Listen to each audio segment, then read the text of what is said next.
পুরুয়াই জীবনে খরালি হইত না ঘর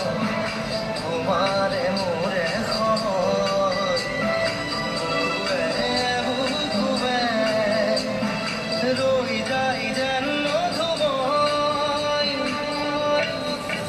রাধি রাধা